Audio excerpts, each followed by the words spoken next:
Welcome, everybody. This is another live session of International Emergency Medicine Education Project. And wherever you are, good morning, good afternoon, and good evening. Welcome again this live show. Today, we will host three amazing students. They are leaders of the International Students Association of Emergency Medicine.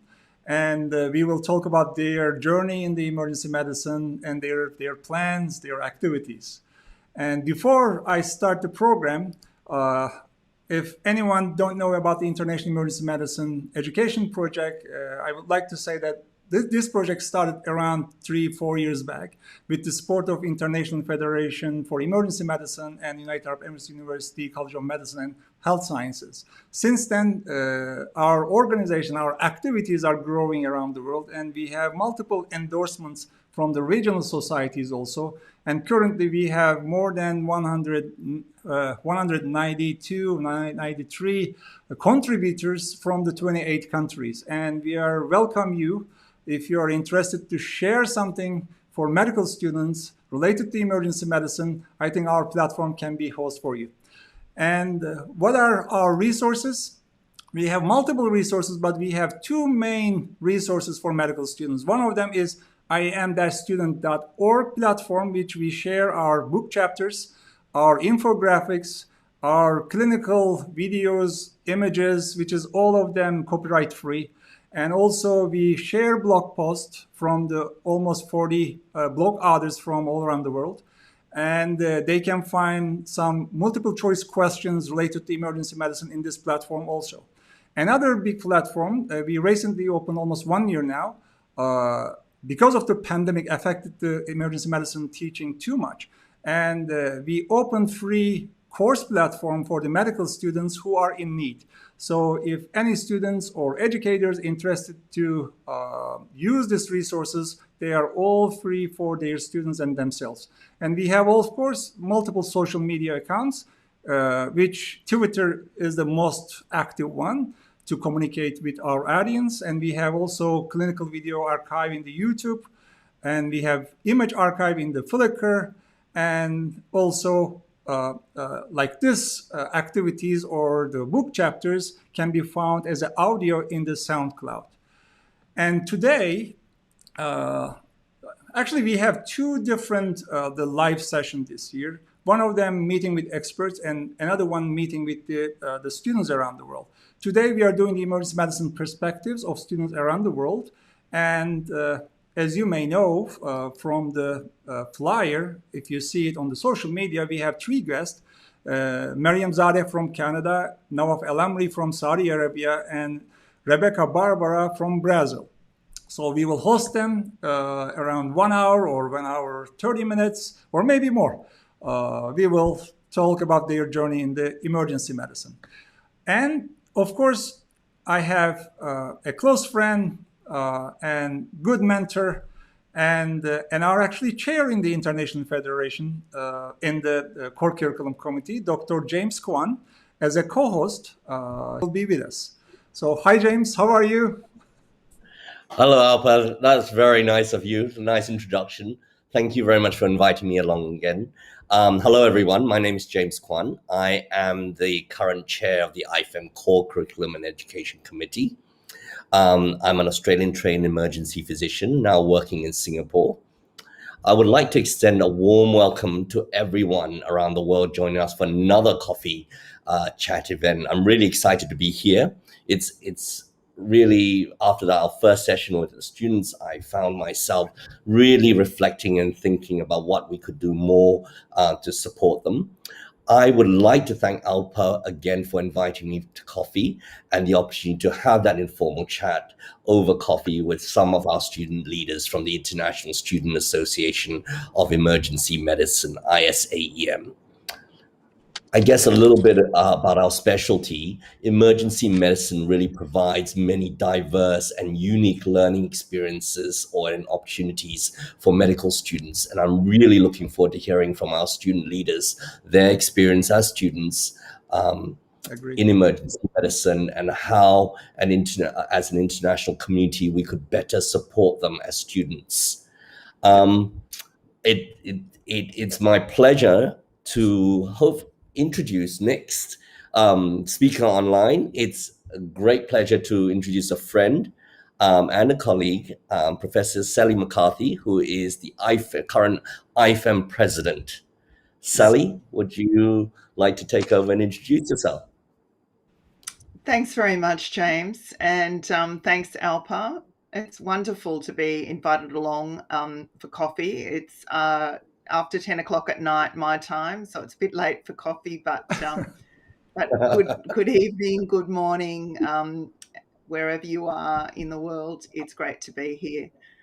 For those of you who are familiar with the International Federation for Emergency Medicine, you might know that we're an organisation made up of member organisations of emergency medicine societies and organisations from around the world. We have more than 70 members, and our vision is to create a world where everyone has access to high quality emergency care. I'm really looking forward to this session. I think it's always inspiring to hear from students, and I really commend you for thinking about a career in emergency medicine, because it really lends itself to whatever you're interested in. We all have lots of fun in emergency, can be stressful, can be hard work. It's never dull, and you really get an insight into the human condition. So it's wonderful for IFEM also to be associated with the International Emergency Medicine Education Project, which has been going from strength to strength. And we should all be looking at the resources because they're fantastic, whether you're a student or whether you're way past being a student like me, but certainly a great resource. So with that, welcome, and really looking forward to what our student leaders have got to say about their perspectives on emergency medicine as a medical student. Thank you. Thank you. Thank you very much, Sally. Thank you very much. Thanks. Thank you. Okay. Sally. So Alpa, I guess you're going to let our students in now. Yes, through the door. before, definitely they are in already. But we forgot to say the ELF actually. By the way, we are organizing these events as three, let's say, the program leaders. Let's say James, myself, and Dr. Elif behind the scene. She is organizing the program outlines, and also she is taking care of social media, the messages, and she is informing us if there is anything we missed during in the social media, just to make sure we are discussing everything and we are paying attention to what you are saying, and hopefully we will be discussing some of your comments here. So therefore, welcome again. Yes, James, I think we can invite our next speaker. I was just going to say a few words on housekeeping for all our audiences who are joining us online. As you are all aware, this event is being live streamed on a range of social media platforms, including Twitter and a few others. I would just like to say that a few things about housekeeping. You will not be able to speak during the event. Please share your questions, comments, or reflections to the social media platform you are using to view this event. We will be able to see your comments from all the social media platforms, and an important role Elif actually plays is that she'll be monitoring those comments and letting us know if there are any questions or any comments that you have made for us to reflect on, and our student leaders to reflect on. We will attempt to answer as many questions as we can, although with time limitations, we'll probably only be able to get through a few of the questions. Needless to say, please share your comments in a professional manner. Now, please sit back, and I guess with your cup of coffee, tea, or favorite beverage, and enjoy the event. Alpa? Yes, I think we can invite now one of the leaders, Mariam Zadeh from Canada. Hi, Mariam.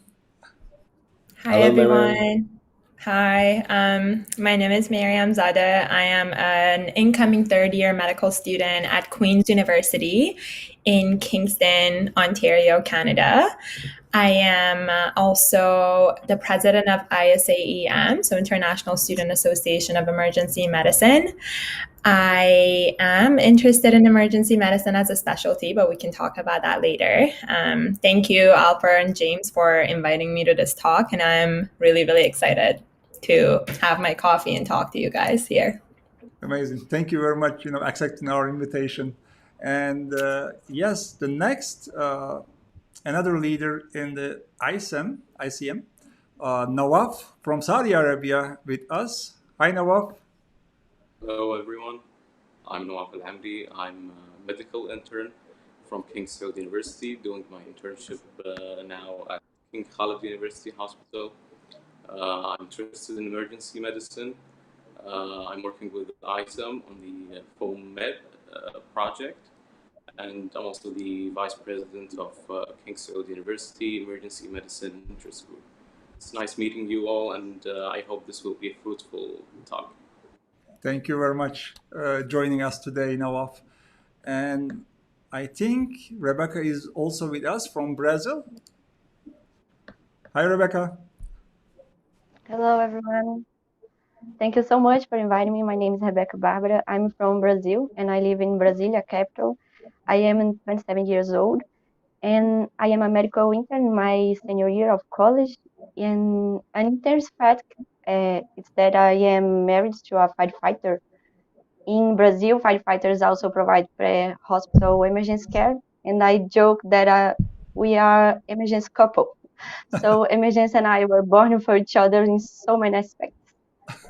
And I worked with ISAEM about 3 years ago, and I love emergency medicine. Thank you. Amazing. Like all of us. Thank you very much joining us today. And now it's time to get together. And there are a lot to talk, actually, right, James? There's 3 sections. Absolutely. Yeah. There's a lot to talk about, but let's talk about our students first. Let them talk about. I guess we can start off. Maybe Miriam, you could start off and tell us what your experience is of emergency medicine as a medical student so far in your medical school journey. Sure, I can start. So I guess to just give a background about how things work in Canada and I think in the United States, which is a little bit different from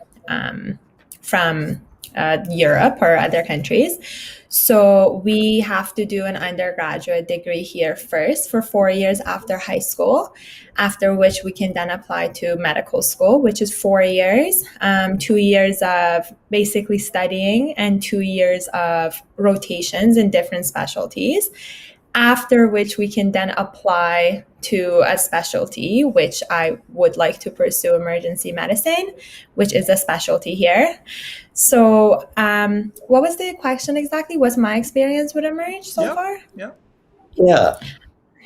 Yeah, so since I just finished the first 2 years, I haven't started rotations yet, but I have been trying to be involved in emergency medicine in any way that I could. So, applying to work with ISAEM. I actually also work with IEM as a blog author. So I've been writing blogs for a year. You're welcome. And just being involved in different associations. I haven't started rotations yet, but I've been doing a lot of observerships where I go into the hospital and I observe different physicians and ask them about the lifestyle and the specialties. So right now, so far, I've just been trying to dip my feet in the water and what emergency medicine is. And that's my experiences so far with Emerge. So they are getting familiar to your face. At this stage in your medical school career, I guess, it's actually quite exciting to be able to start getting involved in emergency medicine. We often think about emergency medicine as a specialty where you don't get involved until later on in your time in medical school. But I'm really glad that you were able to do that. What about yourself, Nawaf? How did you get interested in emergency medicine? I understand now you're an intern, is that right? Yes. Actually, first started when I attended the symposium where they invite an attending or consultant from each specialty.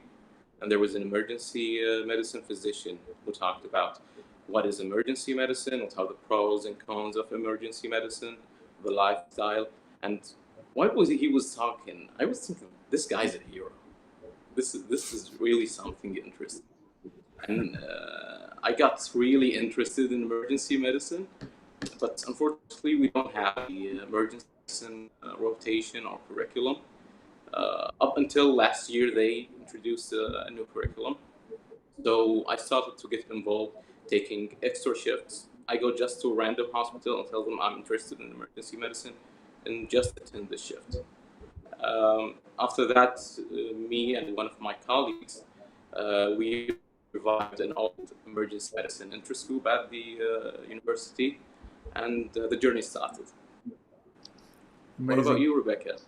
How did it start with you?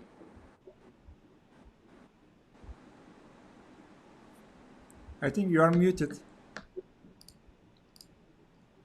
I'm sorry. Yes, now you're okay.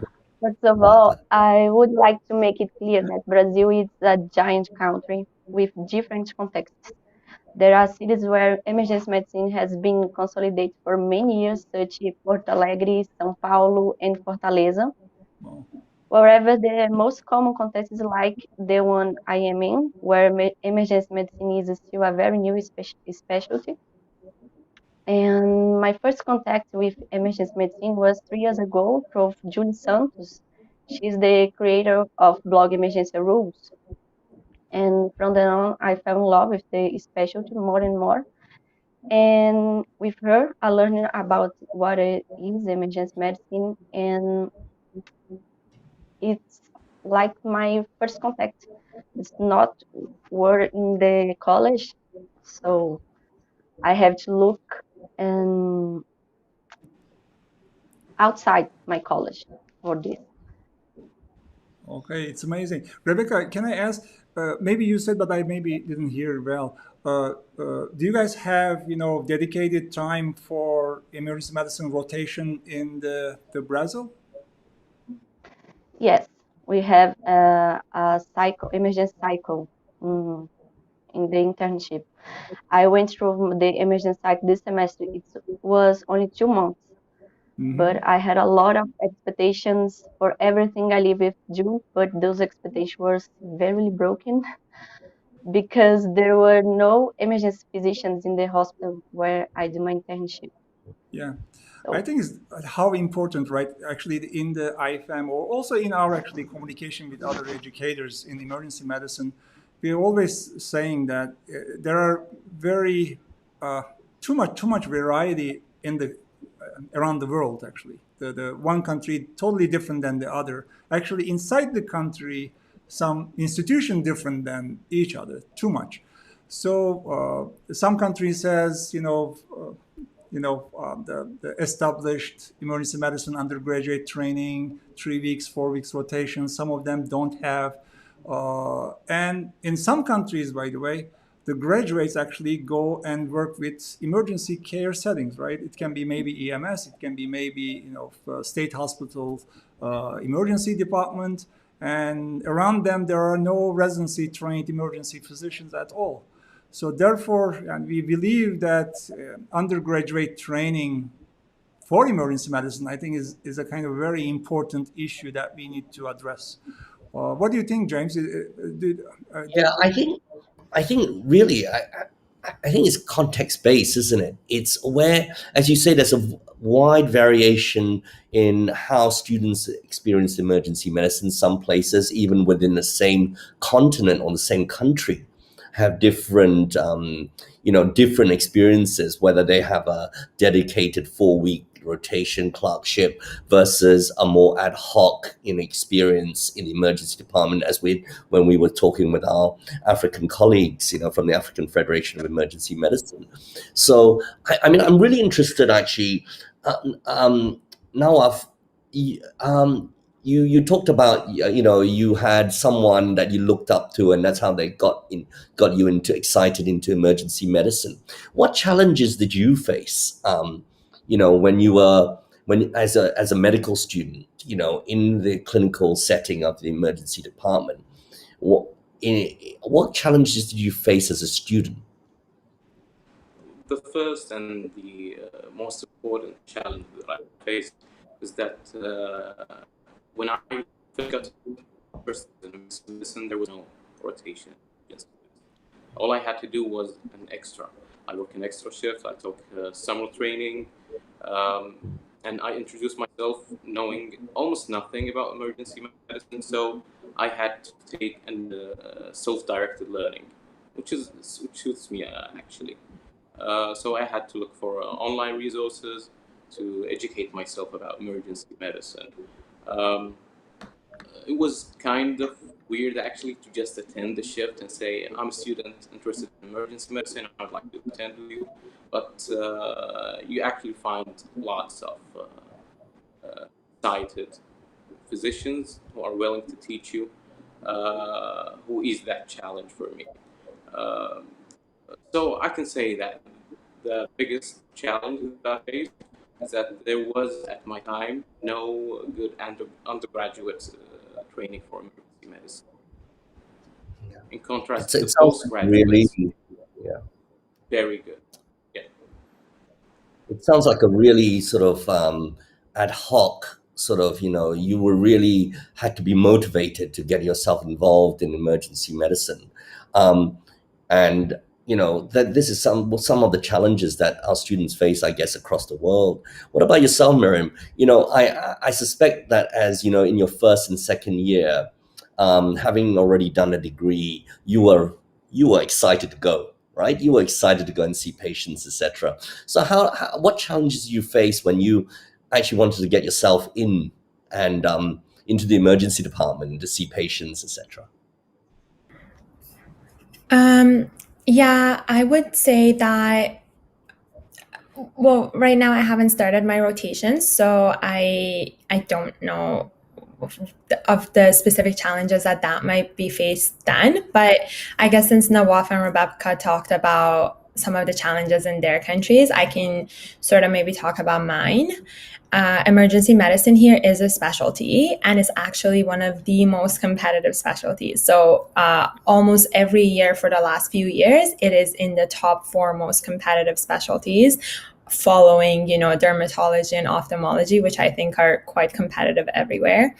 But regardless, so in order to want to do emergency medicine, you have to, it's difficult. Like, you have to know, and you have to, make connections and do a lot of extracurriculars and just be, familiar with these specialties. So I would say one of the challenges is that it is competitive. So I know a lot of people who love it and are going to be great emergency medicine physicians who may not have the opportunity to pursue it here because of its competitive nature. And I guess another thing is, I'm early on, so I'm hoping that once I start my rotations, I'm able to do a lot of, good clinical work. But maybe early on, in my experiences in the past 2 years, it was maybe difficult to get involved in the field. So just like Nawaf was saying, I had to seek out opportunities myself, like, apply to IEM as a blog author, or apply to ISAEM, and try to do extracurricular things outside of school that would expose me to emergency medicine, and observerships, which is also important because I get to, in observerships, I don't really get to do anything, but I get to observe the physicians and see how they do emergency medicine, which is also really important to help me learn a little bit about the specialty. How easy is it to get these observerships? It sounds like it's quite a challenge to get an observership. It's quite different in every school. So I can maybe talk about just Queen's and my experience. So Queen's offers a lot of support for us to do observerships. Because of COVID, it's been a little bit harder now, I would say, because, we were in lockdown for a bit. We weren't allowed to go to the hospital. A lot of elective surgeries were canceled. So if people wanted to do observerships and surgery, they couldn't. I know that cities that are hit a bit harder with COVID, just like Toronto, they haven't been able to observerships, or the students haven't been able to do observerships for over a year now. So it's different in every school. At Queen's, in a normal year, they do allow us to do quite a few, as long as the physician agrees for the student to follow them.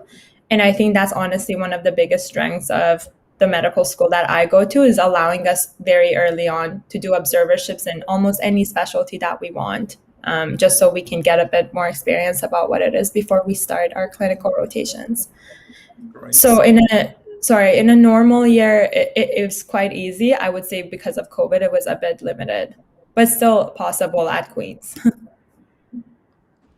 Yeah, there's one comment actually coming from Egypt, Mohammed Hussein, saying that I feel that limited student engagement is a common theme in a lot of countries where EM is a relatively new specialty. Yeah, probably. Yeah, I can agree with that comment. Any other, comment on this? Well, I was going to ask Rebecca actually, because I think this is really, interesting that, as you say, Rebecca, emergency medicine is a really young specialty or new specialty in Brazil.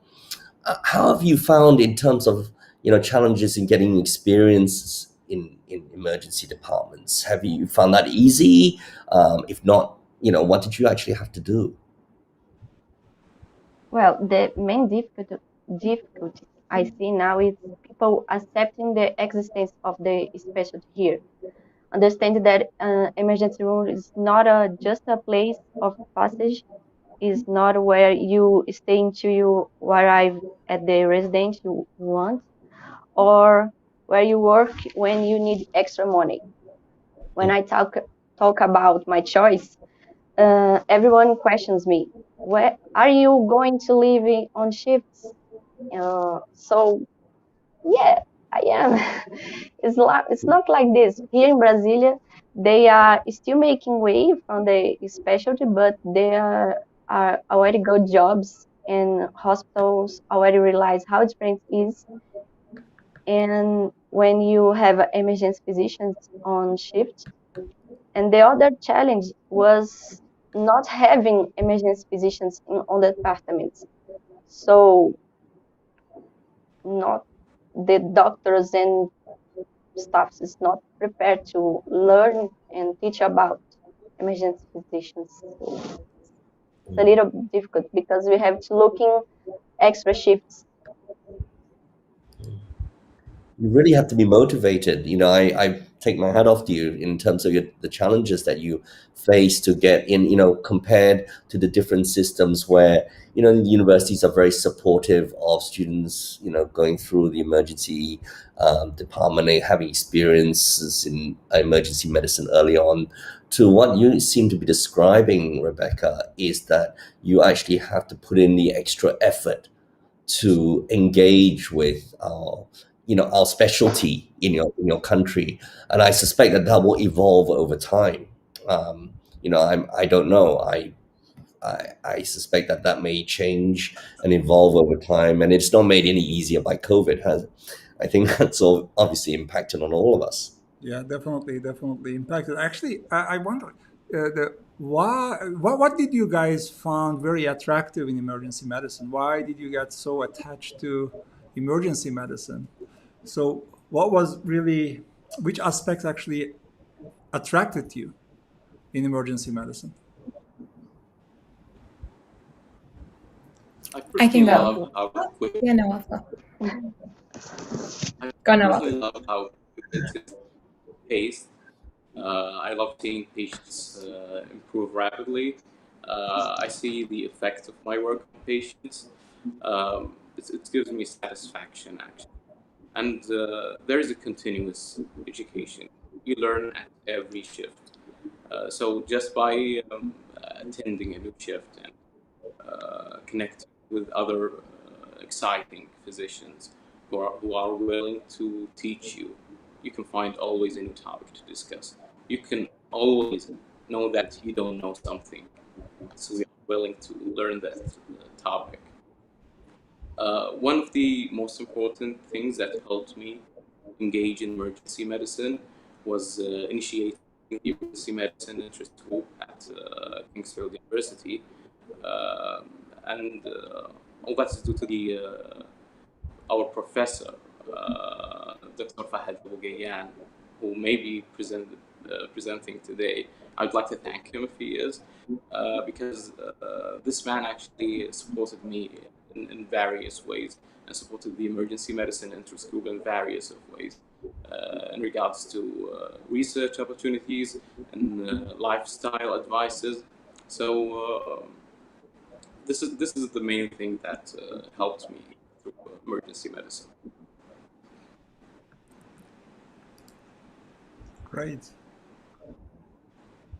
Anything else, Mariam or Rebecca? Would you like to say what attracted you in emergency medicine? Yes.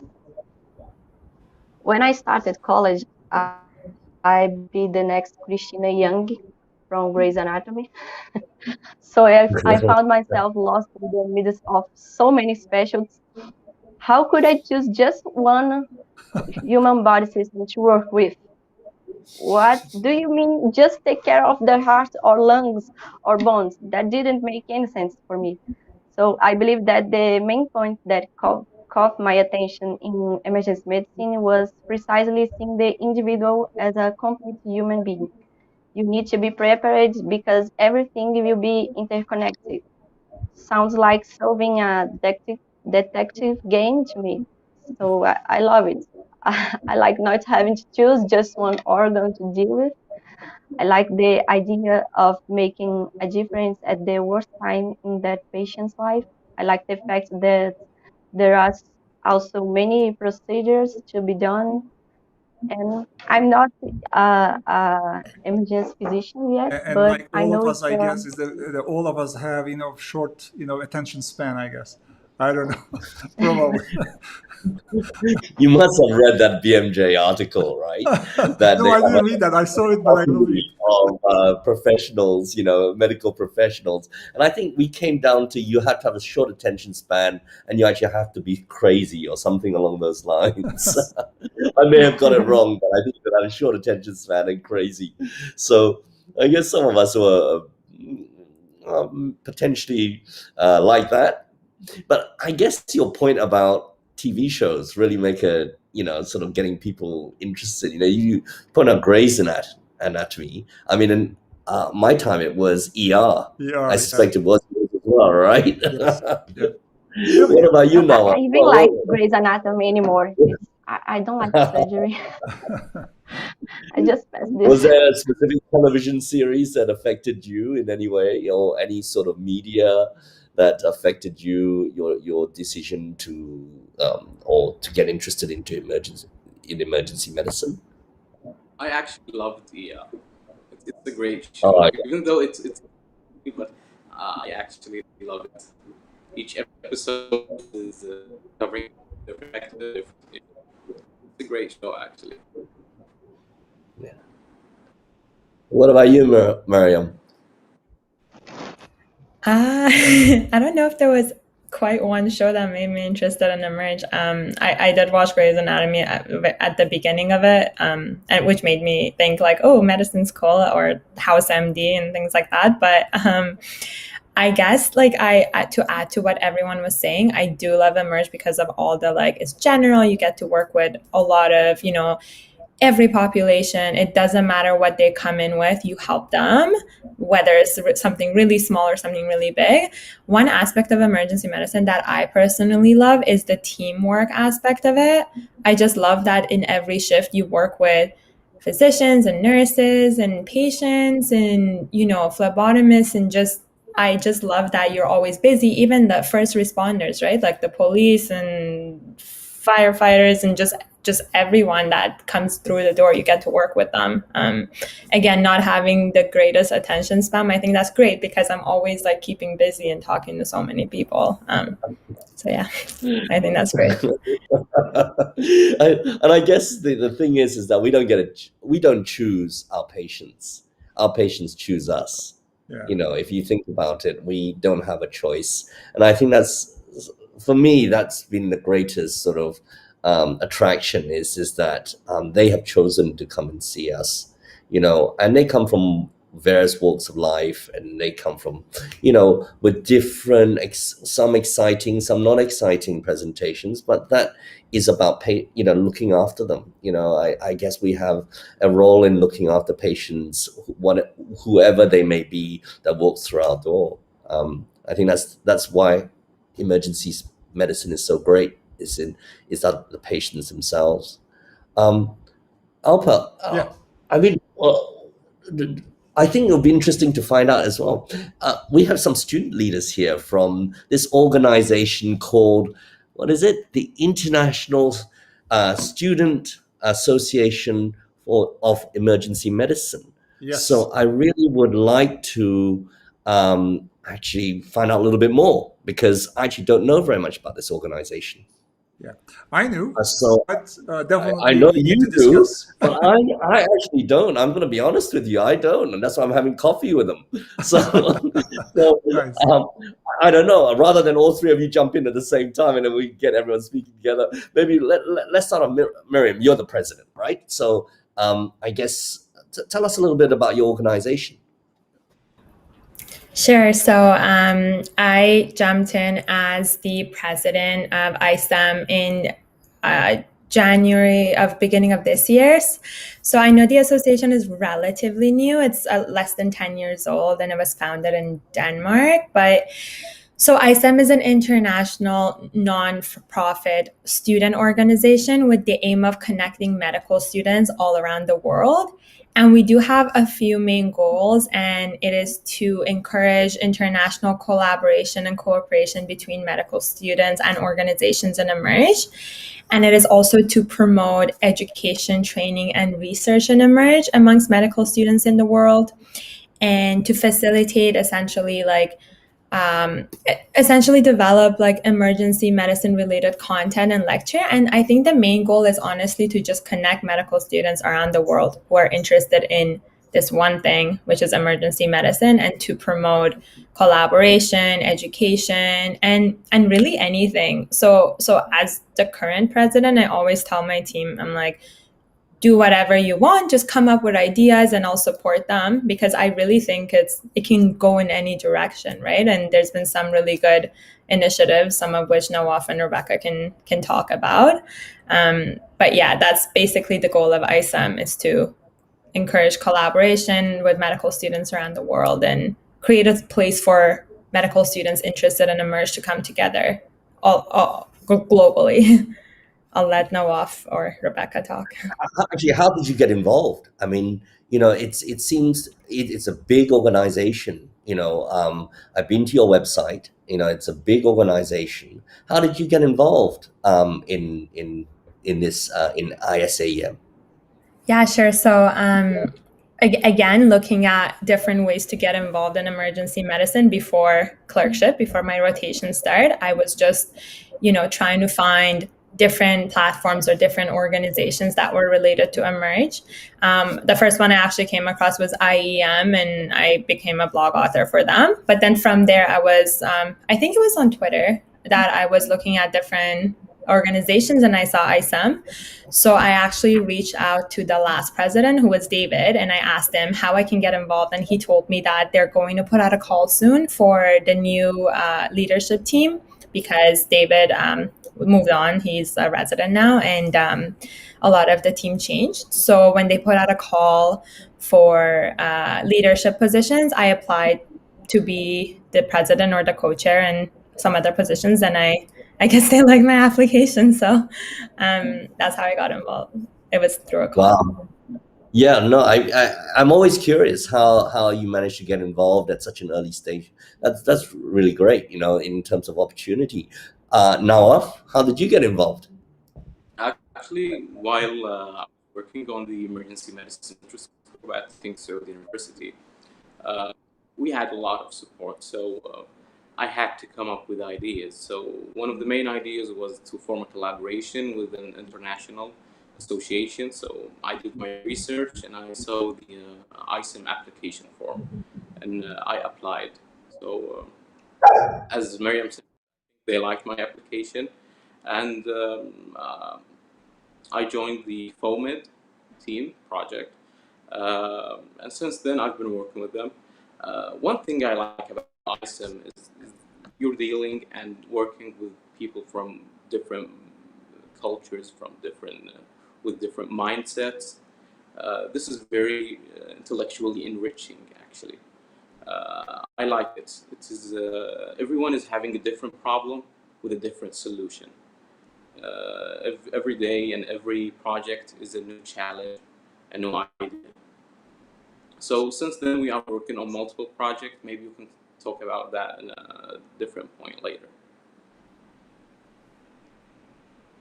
Well, now that you brought it up, Nawaf, tell us about the projects because you are the foam lead. Is that right? For the organization. So tell us about your project. Actually, both Rebecca and I are phone lead, and Okay. some other colleagues of us. So basically, we are trying to provide free open access medical education resources on the internet. This could be some pearls, could be podcasts, could be videos. One big aspect of our FOMID project is translation, book translation. And one of the best books that we are translating right now is the iEM Students Project book. It's such a great book. We are now translating to Arabic, Portuguese, and Spanish. Uh, there are different chapters we are translating in Arabic because in Arabic-speaking countries we actually study medicine in English, but there are some topics that you need to read in your own language, especially topics about the lifestyle, about professionalism, and such on. So this is what we are focusing on the Arabic section. I think Rebecca is working in the Portuguese section. She can talk more about it. What do you think, Rebecca? Yeah. Yeah, I currently maintain the iEM project book translation together with ISAEM. So we translate with EMIG link DF. It's a group of students in medicine, emergency medicine. So we translated the entire book, and now we are reviewing the Portuguese and translation and posting in the blog. And we also make infographics of the subjects to share with students.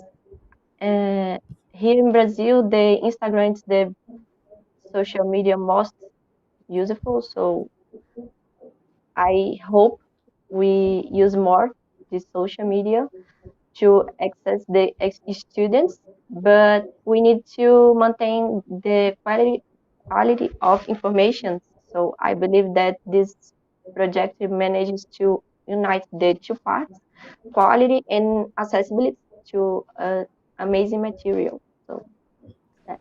This is amazing. Actually, at this time, probably I need to say thank you so much for all your efforts. Unfortunately, I speak only two language, but the world is so big, and there are many big languages like Arabic, Portuguese, Spanish, China, and even actually IFAM trying to translate the guidelines to multiple languages. So thank you very much for your effort. What actually it reminds me, I just maybe want to say one announcement. Starting from this summer, which it will take to probably the next June, 2020 June, until 2020 June, the IEM project is starting to update its book, and new chapters will be added and the old ones will be updated, and I think we need more others definitely, and this time we definitely want to involve more students like you.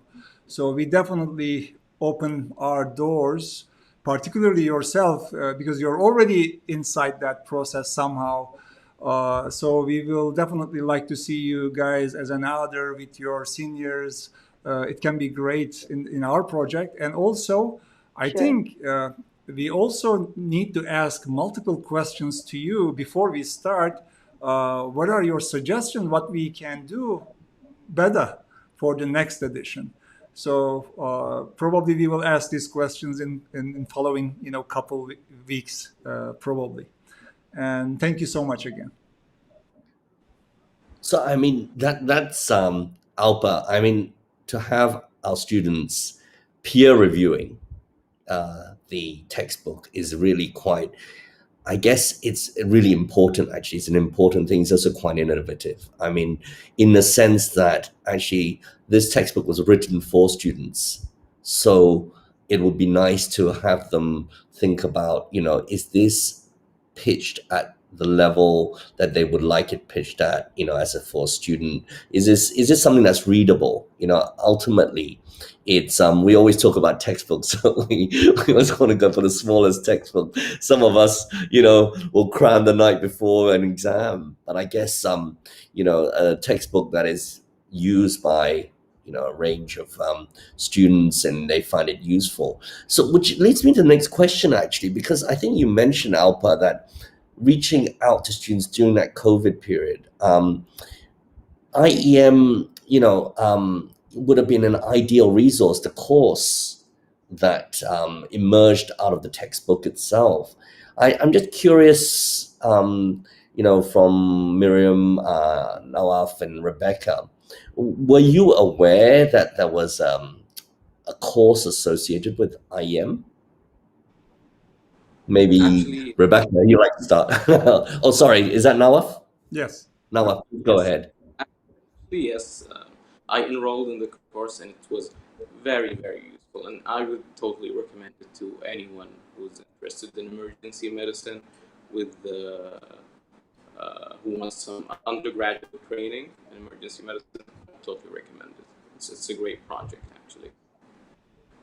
Yeah, it's actually a kind of social responsibility initiative. James, maybe you remember 1 year ago, around April, I guess, after the Yeah. World Yeah. Health Organizations, announced there's a pandemic, and of course, all medical schools shut down their, the students' access to hospitals, and some teaching sessions actually canceled, and it was Yeah. growing problem. And then we were chatting again with James, and we said that we should do something about it. And then we decided to create this course platform in case some students not able to, get, let's say, virtual training, online training, because of their, let's say, lack of, for the resources. We don't know. But anyway, we wanted to create a kind of free platform they can reach, they can continue, finish, get certificate at least, the completing the course process, and of course we are looking for to increasing the number of courses in upcoming years. Yeah, definitely.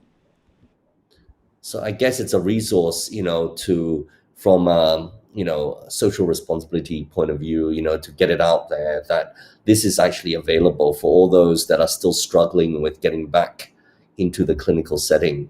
This might be a way of allowing them to continue to engage with emergency medicine whilst their clerkships are being stopped. I mean, I really have to ask the question: how can we better support our students? At this stage, we have this course. What can we do as an organization, IEM, IFEM, as an organization? How can we support you better as students? I can start. I personally haven't done the course or anything like that, but I can say that as a first year or second year medical student who wanted to get involved in emergency medicine, IEM was very easy to find. They have a ton of resources. I was aware that there's a textbook and there's a course. And so that's honestly something so great that I think for people with access to internet who want to familiarize themselves with emergency medicine at their own pace, at their own time, can easily access IEM. And that's what we're hoping to do with ISAEM by making some of the resources available in other languages, so non-English speaking medical students can also access emergency medicine resources and educational aspects if they need to. I guess maybe one way that we can increase support, and I think Nawaf can maybe speak more to this, is how can we make resources available to students who don't have access to the internet? And that's one thing that we've been heavily thinking about. That's something that Nawaf actually brought up in one of our first meetings that I was so impressed by, but also so supportive. I'll let him speak a bit more to that. I think that's one thing that if anyone's listening, IFM, IEM, anyone in other countries, please comment and feel free to chime in. I'll let Nawaf talk about this a little bit. So basically, we were discussing foam concept. I think foam and foam concept is one of the greatest concepts ever in in medicine. But I think it neglects or disregards one important point, that it relies on the internet, and not every country or every region has good internet connection, good infrastructures. So some medical students may not be able to access FOMED content. So we were discussing contacting some kind of humanitarian center or a health organization to help us print and distribute some of the content that we make online. Uh, so if anyone has any idea or has any connection that might help us in this project, they can contact us on our website or our Twitter account, and we would totally be grateful for it. Well, actually, you are not the only students that have actually mentioned this. I think in our last session, if I'm not wrong, one of our student leaders from FM, Mohammed, was actually mentioned about the access to things like books. So if they don't have access to the internet, how can they gain access to written materials and books? And they also had a similar idea of getting together with a humanitarian organization in distributing these. I guess a lot of people are nowadays, moving away from hard copy, but it sounds like there's still a need out there for hard copy materials. What are your thoughts, Rebecca, on this? You're muted, I guess, Rebecca. Yeah. Sorry. I still believe that the main barrier we find here in Brazil is that even knowing the specialty. So many students are still not familiar with the emergency medicine as a career option. So FOAMED here for students comes to increase the knowledge about the specialty, comes to show through accessibility content that emergency medicine is unique and needs to be taken seriously. So I think that. I think that it probably is a role for a range of modalities. I think the last time we've also discussed about learning, how students learn, how you like to learn, for example. Now I'm going to pick on you now, because I'm going to ask you, how do you still have that textbook? Do you still learn from the textbook?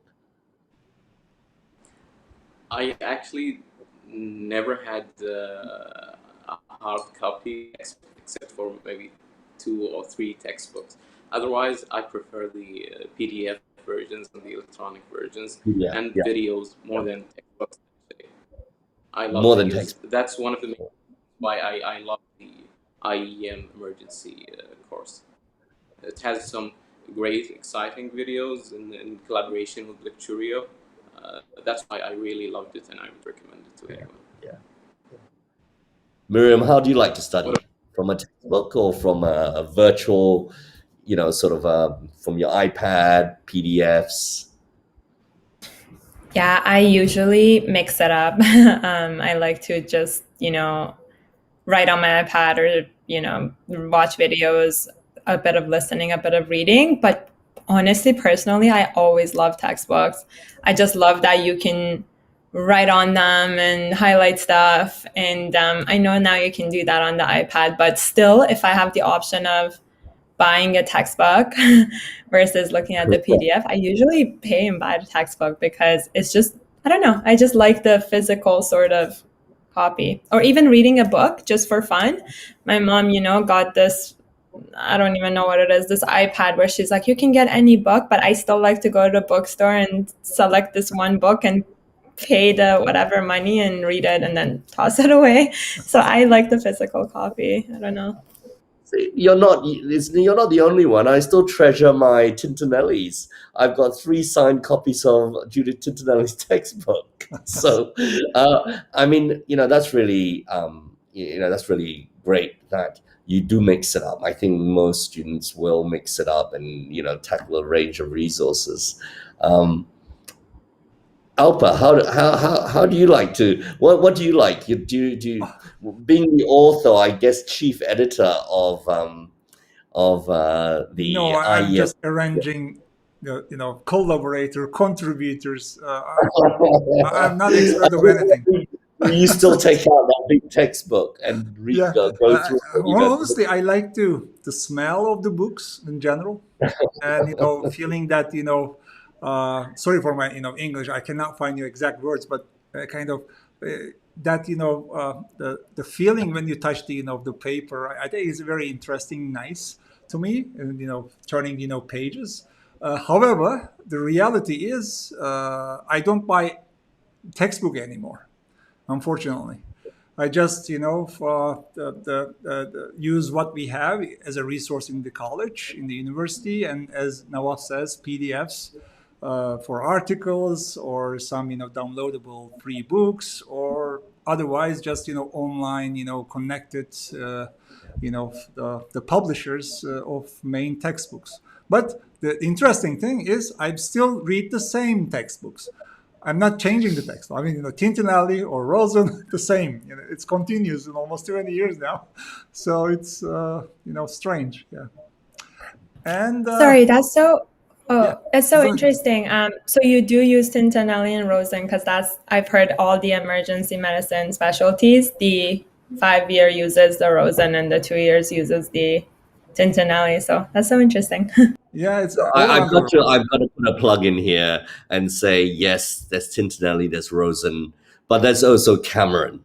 So Peter Cameron is the editor of one of our textbooks, or a couple of our textbooks actually, and someone called Bob Dunn as well. So those are books that we still treasure actually. Peter Cameron's book and Bob Dunn's book, Manual of Emergency Medicine, which has actually gone online. It's actually now online. It used to be hardback, but now that he's retired, it's now gone online. So in Australia, we've actually gone. We actually have 2 of our emergency physicians that have written books that we've that we really value as well. In addition to Tintinelli and Rosen. And of course, there are Roberts and Hedges, and of course, the Goldfriend toxicology book. There are many actually. Yeah. But what I was going to say was all these books, although they're available online, they are still in print edition, which comes back, I guess, to Nawa's point, or sort of plead, I guess, for those who do not have access to the internet. How can we get these kind of resources out to them, if not as a hard copy? It sounds like the only option is a hard copy. Maybe Nawaf, you could talk a little bit about your idea around that. Is it a hard copy that needs to get out there, or is there some other way of distributing? So the main idea was that printing the available foam and foamed content, and with collaboration with the humanitarian centers, local health organization, this content gets distributed to keen medical students. This might help them in various ways. Knowing what emergency medicine is, and knowing how to deal with some of the cases and general cases they might face, this might be available if we just post the content online. because as I said, not every country has good internet connection or infrastructure. There are some more resilient countries, some poor countries that really needs our help. Yeah, yeah, totally agree. Totally agree. Alpa, I think this has reached a time in our coffee morning where Yeah. I think we should ask our students, you know, I guess this is their event. So what, what is the key message? What is one key message, I guess, from each one of them that they would like us to work on as an international organization, as IFEM, as an international organization? What would they like to see um, us do to help support them as students, as part of the International Federation for Emergency Medicine? I can go. That's a very big question. Yes. I That's why I left guess it to the end. I guess maybe one thing that I can think of is a lot of times, just like the idea that Nawaf came up with or suggested, that for us to provide resources in low resource settings, sometimes it's hard as a one of the leaders of an international association to try to support that, because I don't really know where to go and how to, initiate something like that, or or support him in that endeavor. So I think one of the things that maybe IFEM or international associations can help out with is maybe guide us when we hit a cornerstone of how can we make something happen. I haven't really figured it out how. Maybe if there is somewhere that we can contact, or maybe more collaboration between associations, if possible. I don't know if Nawaf or Rebecca have any other suggestions or thoughts. Well, I think bring the students closer. It's like planting a seed. So when you have students closer, you can get more emergency physicians. So whatever you can help us, it's a good idea. It sounds like you want to be more involved and have a voice. And I have a surprise the guest about this question.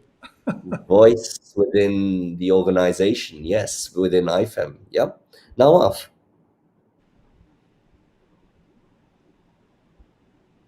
I think somehow Nawaf freeze until he comes back. Yeah. Yeah, I have a one guest actually, the emergency medicine experts who work internationally, and I asked this question: how our students can engage more with the organization and regional, Yeah. local institutions. I want to actually share with you.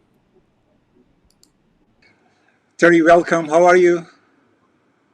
Very good. Good to see you again. Same. Good to see you again. Terry, could you please introduce yourself to the audience? Sure. My name's Terry Mulligan. I'm an emergency physician trained in the USA, but after my emergency medicine training, I had extra training in how to build emergency systems in other countries. So for the last 25 years or so, I've been living and working all around the world, helping build emergency medicine residency, getting emergency medicine recognized as a specialty, helping set up emergency medicine specialty societies, kind of as half my career for the last 23 years or so. Yeah, I'm actually, closely following, your trips, your activities. I know you're helping multiple countries from administrative, development to educational development. So I just want to ask you this question, from your perspective, how medical students can engage with their national societies, regional societies, or the international emergency medicine societies. What do you recommend? Well, I think that's the most common question I get when I go overseas and people ask me questions after lectures or we talk in the hallways, is how do I get involved? How do I get involved in helping build emergency in my own country? How do I get involved nationally or globally? And so I think there are a lot of ways to get involved as a student or as a resident a young doctor, or even older doctors can get involved in emergency medicine development in their own country or in other areas, other countries as well. I think the good place to start is to see if your country has emergency medicine as a specialty, and see if your country already has an emergency medicine organization, like a national organization. You know, now there are about 70 countries in the world that have emergency medicine as a specialty, which is a government recognition of emergency as a specialty. And there are about 55 or so countries that have emergency medicine societies, national societies.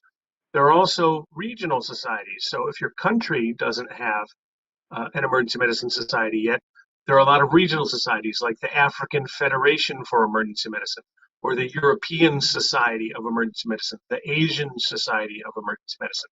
Just recently, we helped start the Latin American Emergency Medicine Federation.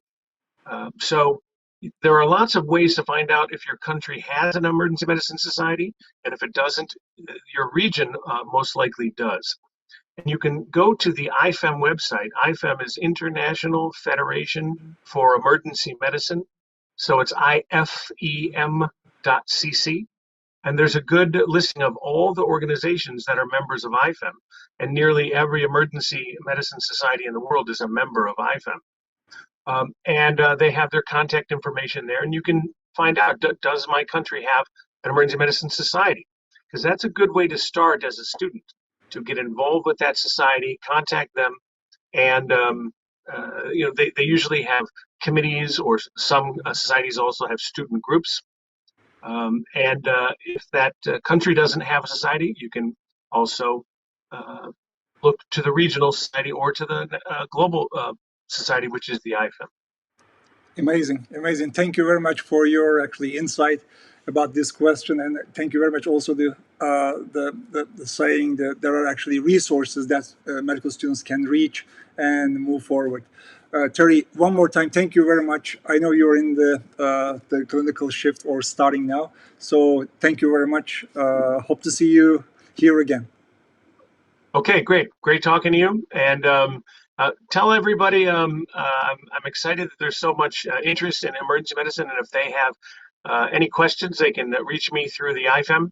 I happen to be the vice president right now, so my email, you can reach me through the IFEM, or my email is terrymulligan@yahoo.com. Thank you very much. Have a nice day. Okay, thanks. All right. The Terry's suggestion is actually reaching out to your national, regional, and international organizations. Our doors are open to everybody, and we want to work together. And hopefully, we can do much, much better things if we work together collaboratively. And there are many things to actually to accomplish. So I think we can do it one by one. James, I think we almost discussed everything that we have in the list, but I just want to share some the quotes from the chat box in some social media. I think this is Joe Lex. I think the GR Lex GR. I think our Joe Lex, legendary emergency medicine guru. Joe Lex. Joe, is it you? If you hear me, can you say, yes, I'm Joe Lex? Can you write it down? I saw you say, hi, Terry. Probably, who knows Terry? Yes, Joe Lex knows Terry. So probably it's you. Thank you very much for joining this session. Actually, you know what, Joe, probably we need to invite you to one of our sessions too, as a legend of emergency medicine. And what one of the messages actually saying from Joe, he has multiple resources and he is ready to share with everybody. He has actually amazing the website. Maybe you heard Emergency Medicine Talks.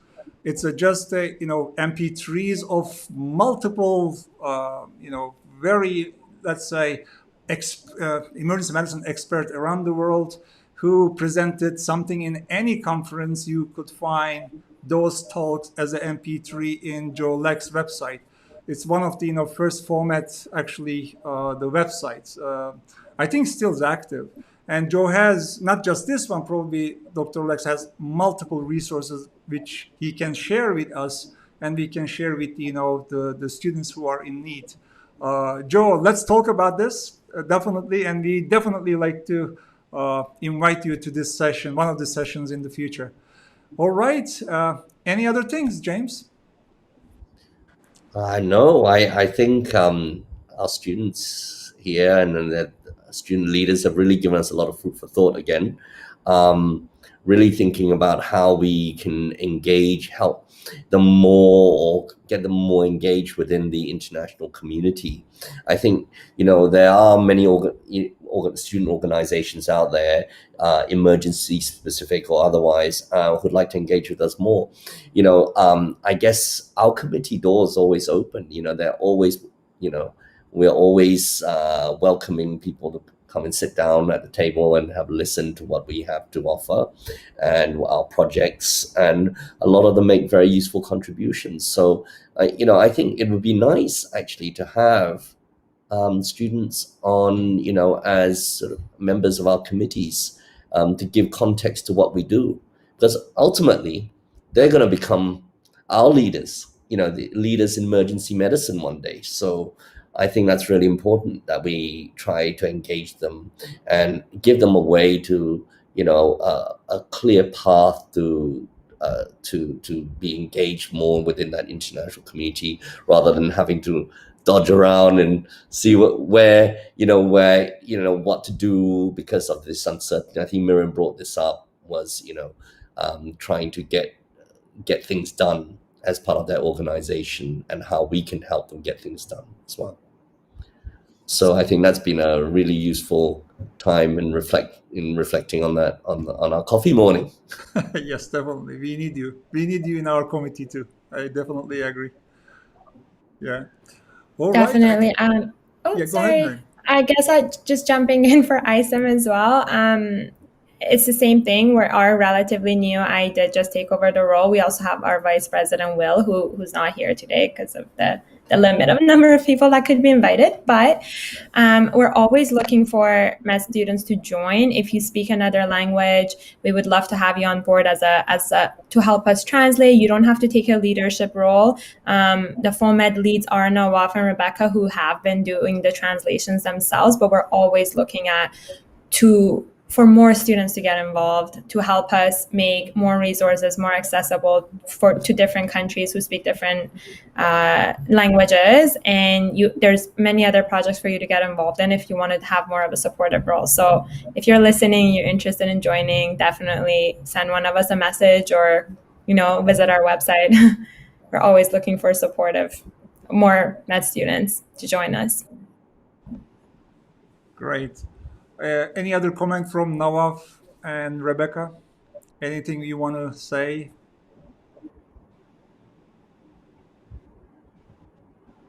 Well, I would like to thank you for the invitation. I was very honored, and I'm really excited about the good things that can come after this coffee chat. Okay, thank you. I think we just lost Nawaf now, I guess.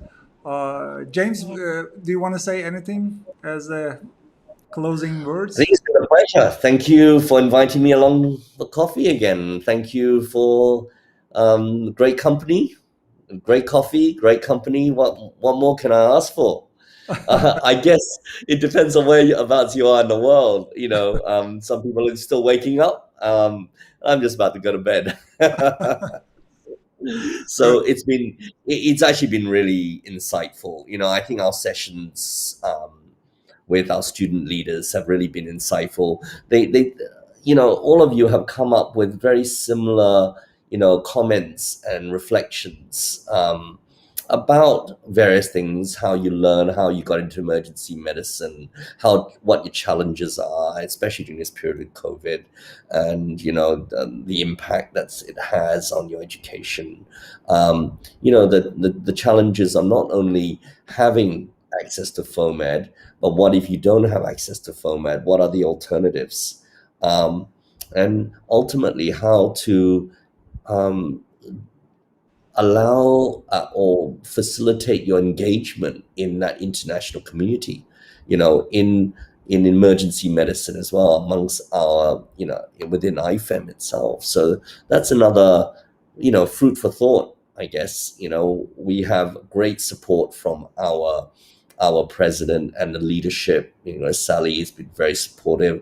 President-elect Fionn Davies has been very supportive of our student, initiatives. And I think it's probably watch the space, because I think this is an evolving area, and I think it will happen very, very soon in terms of engaging our students a lot more as part of the organization of IFEM as an organization itself. It can be great. I'm actually looking forward to it, and I see it's very soon, not far away. Not far away. Yeah. And I think it's time to, say goodbye to our audience. From our side, I will do a couple announcements and then close the session. Thank you very much again joining this session. Thank you, James. Thank you, Rebecca. Thank you, Nawaf. And thank you, Mariam. Hopefully, we will increase our collaborations for the future activities. And we will definitely keep in touch with you guys for our activities, events, including the IFEM activities. So hopefully see you guys soon. Bye-bye. Amazing. Thank you. Bye. Thank you. Bye, All everyone. right, we come to the end of the one of our live sessions. And before I close the session, I will definitely recommend you go to the iem-student.org platform and please subscribe, or you can actually follow us through the Twitter to get more involved with our activities and to get many information about what we are doing and what are our resources. And until next time, get well soon, and hopefully you will have a great summer or winter wherever you are. And see you in the next live session. Bye-bye.